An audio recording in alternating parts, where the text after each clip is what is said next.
am probably going to sound like an asshole to some people watching this.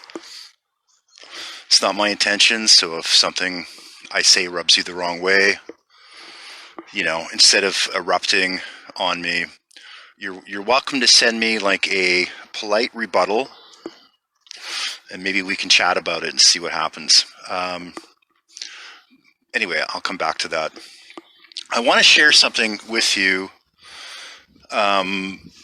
It's an information bite. It popped into my head. I thought, geez, I should share this with you guys.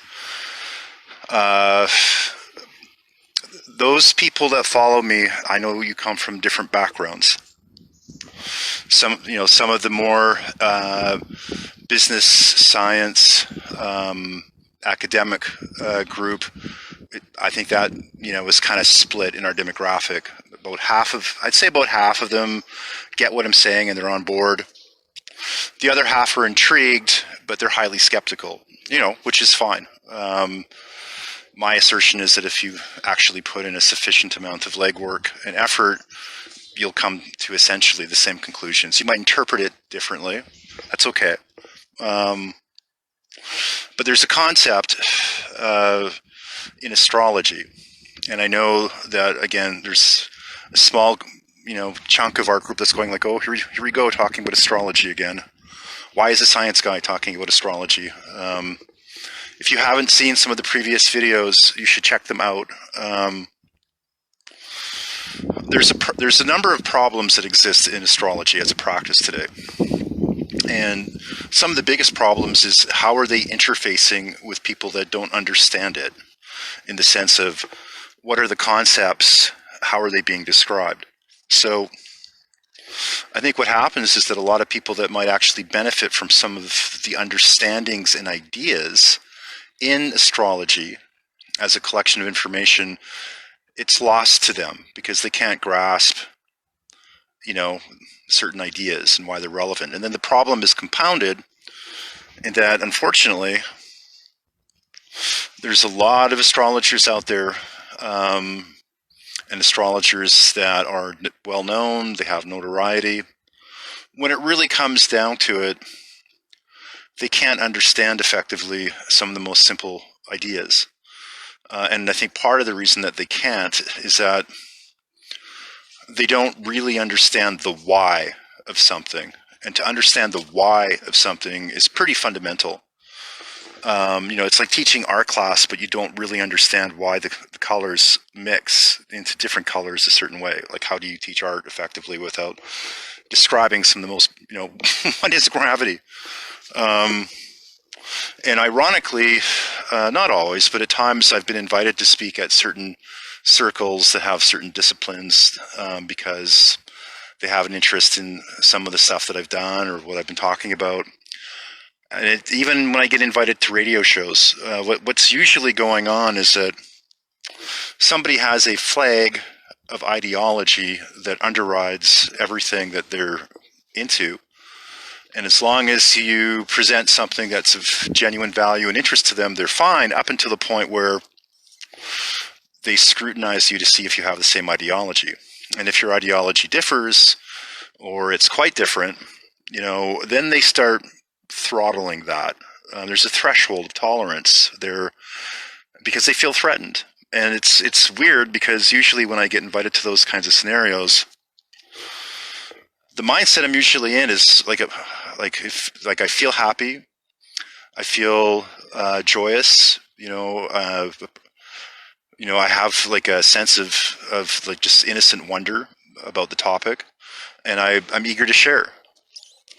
And then I think what happens is some of the experts out there get their feathers ruffled if I don't toe the line on the ideology. But you have a body of understanding and knowledge that's actually been, like today in astrology, it's populated mainly by a very strong kind of liberal arts background. There's nothing wrong with that. You won't see a whole lot of scientists or engineers or people that are into it because how they've been conditioned is basically to think it's a joke. And then the liberal arts people that are into astrology, good luck on their side trying to reach these people. So I'm going to fill in some blanks here.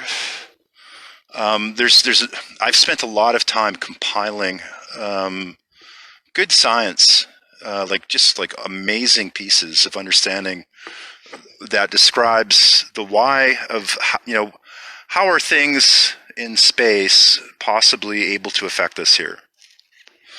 Now, I think it's a smart thing to approach the subject of astrology with skepticism. There's a lot of fiction in there, and there's a lot of, I think, misinterpretations and misunderstandings. I'm sure I haven't discovered them all. And there's been a lot of debates and arguments and conjecture about, things like the 13th sign and, how is astrology still valid if the stars have moved so much over a long period of time. I'm going to fill in some of the why, just a few pieces, and I'll try to follow up with more. But there's 2 good pages on our site. I'll try to remember to put the links to them in the comment section below. One is called Astrobiology, and the other one is Astrochaos. And there's just some good information in there. Okay, so the idea that I want to talk to you about today are the houses. So if you don't know what the houses are, or if you've heard of the houses but don't really understand them, I'm hoping this is going to shed some light for you. So and understand that, the ancient astrologers did not necessarily come from, a background comparable to a liberal arts one of today. And there's, like I say, there's nothing wrong with having that background, because there's a lot of positives to it too. People with that kind of background, they can be, better equipped to express some of the more kind of emotional qualities, some of the, intuitive qualities, so I'm not saying there's not value there. I know there is. Okay, so in a typical contemporary astrological model, we have we have a circle that represents the Earth. So above head at the noon position is what they call MC, or medium coli. Then you have a point beneath your ground, which is the IC, or imum coli. You have a point on the horizon, which is the descendant, or the 7th house. It's just, the entity that you're in relation to. And then you have the ascendant, which is comparable to the 1st house. So the way that a modern astrologer would describe, you have 12 houses. You have the circle that, encompasses the horizon, like everything around you. And it's typically divided into 12 equal slices. Different people have different ways of dividing the 12. I prefer the ones that are not equally divided, but it depends on what you're doing. The houses are not technically in the sky. In a sense, the houses are kind of inside of you. They're essentially relational segments of responsive gravitational interaction. And what I mean by that is that if we go to the typical modern astrological description, we would say that a house represents a part of your life. It's like the scene in a play, the setting of the scene in a play. So say you have a play where maybe there's 12 scenes, and in each scene you're either in a different room or you're in a different environment. Maybe one of the rooms is the office place where you work. Maybe another room is the bedroom, where you sleep. Another room is the basement. So what we have is different kinds of functions and experiences that we would tend to go through in a certain room. And so the houses represent a kind of segmentation of time-space that's experienced with a typical focus. So you basically have a chamber that has a fairly specific kind of environments and, quality to it. It could be a warm room, it could be a cold room, it could be a wet room, it could be a dry room. Different kinds of qualities or experiences would tend to be associated with that room or house. But it also has a lot to do with role potential roles that we might play. So keep in mind that you know, as we go through life, just by habit, circumstance, and conditioning, we tend to personify, view ourselves, and engage from a different role that we play. So if I'm talking or interacting with my father, then I'm playing the role of the son. You know, not always. I mean, sometimes you'll have that kind of dynamic father-son, and you're just relating as buddies. But the point is that each house has a tendency towards the experience of a certain kind of potential role dynamic. So if you were engaged with the seventh house, that would tend to be a certain kind of partner. It could be a business partner, it could be a loved one, you know, like an intimate, like a wife, girlfriend, that sort of thing. So one of the reasons I think that astrologers have a hard time describing that is because it just sounds like a bunch of ideas. It's like, well, how does that actually translate into maybe an actual thing that's really going on in my mind? So I want to draw your attention, and there's a bunch of different examples that I hope to use. I'm not going to be able to cover them all in this video, but imagine that you have a hula hoop, and the hula hoop is situated so that it's vertical. It's not on the horizontal plane, it's on the vertical plane. And perhaps you've set it up in your backyard, and you've got a little device or gadget that will spin that hula hoop, so it'll move around in circles vertically.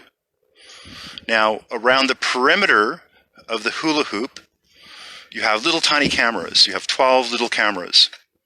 So they're all positioned, you know, apart from each other. And the hula hoop is stationary. And so when you turn the cameras on and you start to record the image coming from each camera, from its position on the hula hoop, what you'll notice is that each camera will have a certain angular perspective of what it's viewing. So you're essentially looking at the same reality, but you're looking at it from a different angle. So now imagine that we start to spin that hula hoop. We have maybe a little motor, and it turns the hula hoop. So now it's moving, and the cameras they're still recording, but because the hula hoop is moving, cameras that were in certain positions are changing position. They're moving to, if they were at the top, now they're at the bottom. If they were on the left, now they're on the right. So they're slowly moving around. Now what happens is, as we do this, we take a colored light. And sometimes, maybe, you know, and perhaps we've got a couple of different flashlights that have like a colored gel on the outside. And as the hula hoop moves, we, at different periods, shine a different color on a different part of the hula hoop. So, say every 20 seconds we shine, it's not the Rona, it's just me smoking, which I have to quit. What we have to do is we have to shine a green flashlight, say, at the very top part of the hula hoop. So maybe we hold that flashlight there and we broadcast the green light. So as the cameras move, periodically cameras that are in the position at the top are going to be viewing the environment with a green light hue. And then, you know, maybe I try it with a red light, then I try it with a blue light. So I'm going to get a recording of an area at different angles in different light colors. So imagine then with the houses represent kind of like an interaction or awareness of a certain part of what's going on in the sky around us. But because it's dynamic, sometimes you'll have different planets or planetary energies that will situate themselves in different pie slices. So they'll be like the colored lights. Sometimes that pie slice is red, sometimes that pie slice is blue. So I just wanted to share that example with you.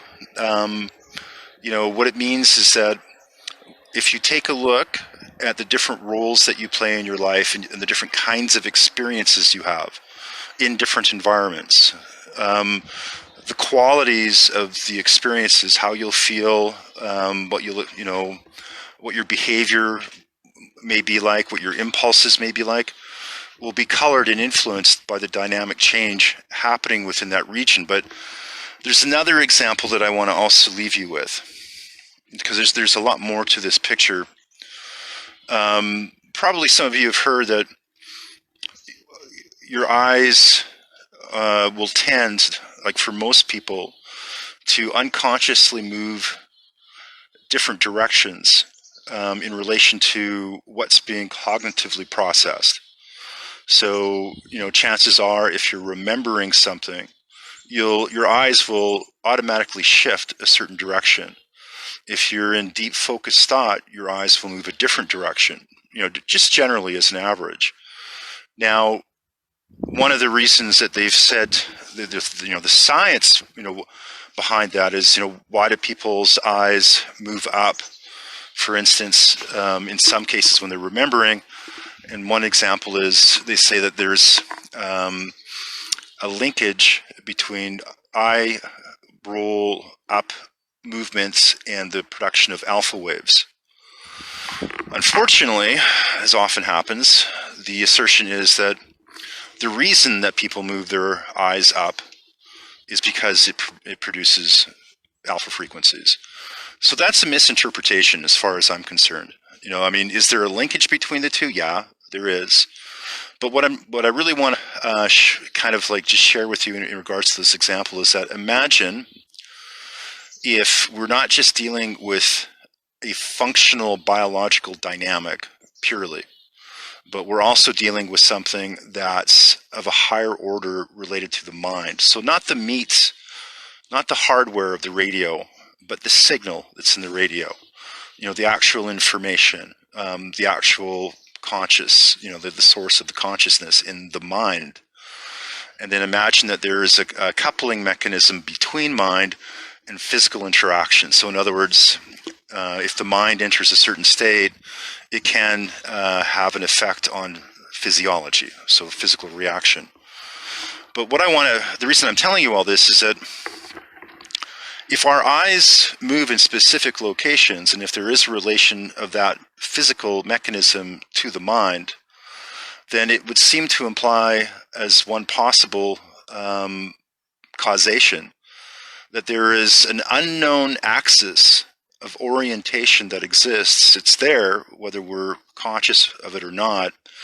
And around that axis of orientation, we find associative physical actions, states, behaviors. So if the axis is turned or manipulated one way, the body is more prone or likely to respond in a different way.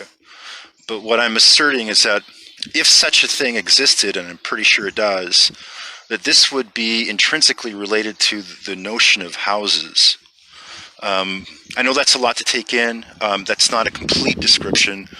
I just wanted to share that little bit of info with you for now. So I hope that's of interest. We'll be in touch soon.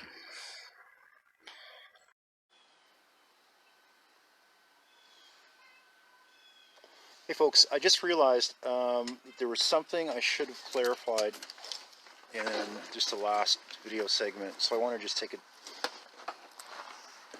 second here to describe it. If you recall, we were talking about the houses, and I used the example of the spinning vertical hula hoop. So there's another piece to that puzzle that's important, and that is that understand that if in your imagination, as you picture like that spinning hula hoop, we've got the cameras attached to it. The cameras are just basically an analogy for sensory experience. So they're sensors. They're just detecting and recording the environment from different angles. So do you remember when I said as the hula hoop spins that there's always going to be a different camera at the top? There's going to be a different camera on the far left, the far right, the bottom. So the camera's always moving. It's on the hula hoop, it's attached to the hula hoop, and it's spinning. So then a question can arise as to, well, does that mean that the houses are moving with the hula hoop? So the answer to that is no. What we're saying is there's a fixed circle that has stationary points. There's always a top. There's always a bottom.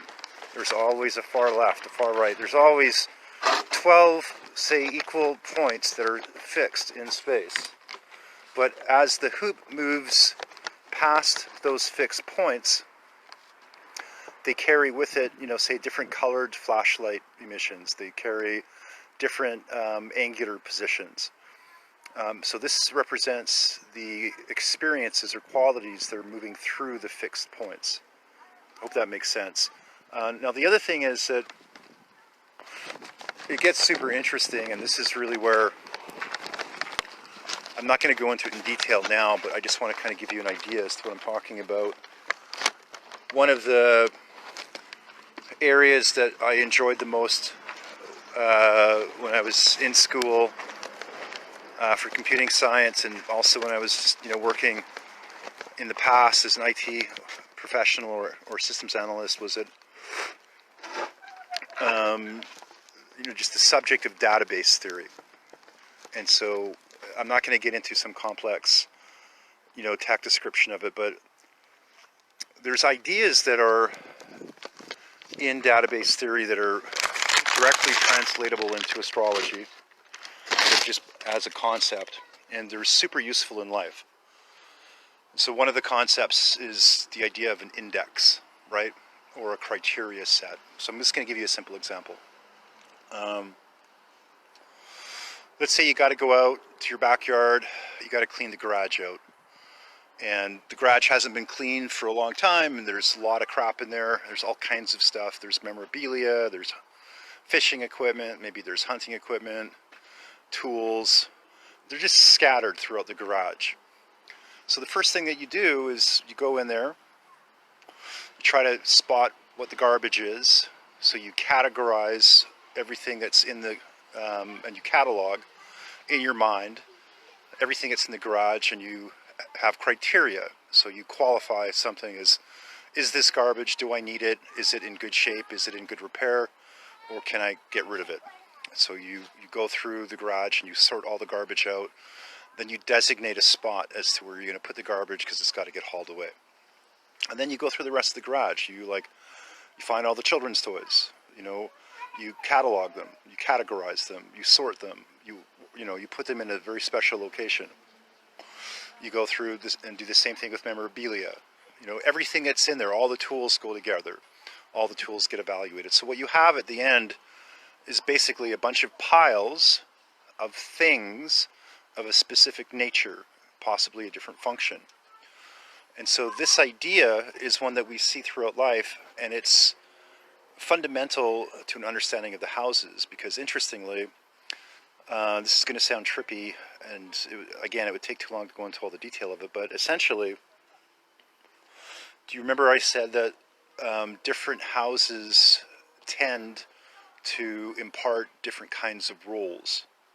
So, if your 10th house had a lot of energy, if there was a camera and a bright light there, then likely there's a certain kind of event or circumstance unfolding.